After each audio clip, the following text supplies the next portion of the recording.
अनाथ बच्चे की मेहनत का फल। एक बार की बात है, एक गांव में एक आदमी रहता था जिसका नाम मदन था।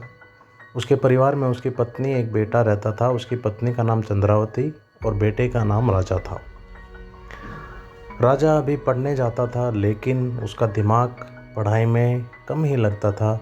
हर बार फेल होते होते बच जाता था और प्रमोट होकर अगली कक्षा में बैठ जाता था।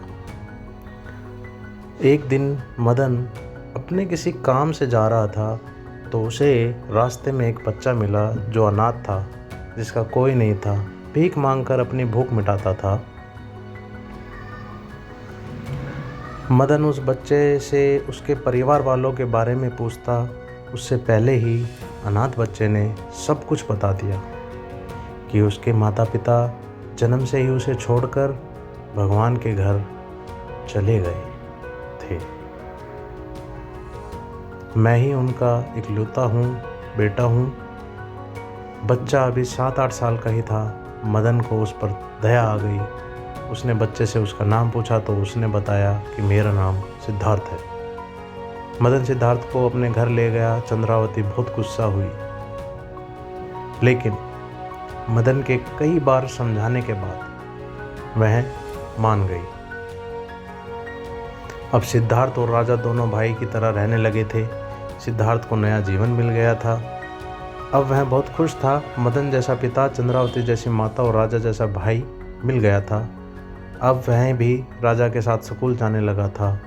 सिद्धार्थ काफ़ी मन लगाकर अपनी पढ़ाई करता था और क्लास में सबसे फर्स्ट आने लगा था।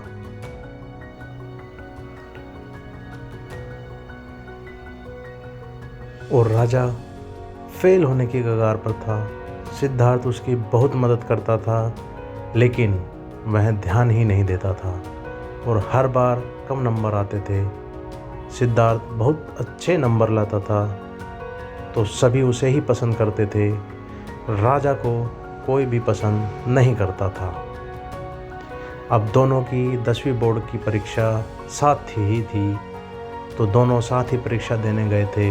लेकिन राजा अब की बार तो पूरी तरह फेल हो गया था और सिद्धार्थ ने काफ़ी अच्छे अंक प्राप्त किए थे और अपने स्कूल के साथ साथ ही अपने माता पिता का नाम भी गर्व से ऊंचा कर दिया था।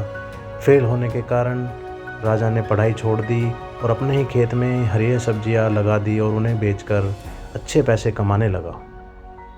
अब राजा पैसे कमाता और सिद्धार्थ पढ़ाई करता था। ये बात राजा को अच्छी नहीं लगी थी।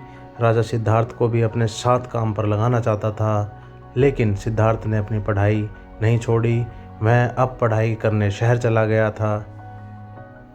शहर में ही छोटा बड़ा काम करके कुछ पैसे से अपनी पढ़ाई जारी रखी। कुछ ही सालों में उसकी पढ़ाई पूरी हो गई और वह नौकरी की तलाश में घूमने लगा। राजा सिद्धार्थ का मजाक बनाता था। इतने पैसे बर्बाद करने के बाद भी नौकरी नहीं मिली। इससे अच्छा होता कि मेरे साथ काम करता तो कुछ पैसे भी कमा लेता।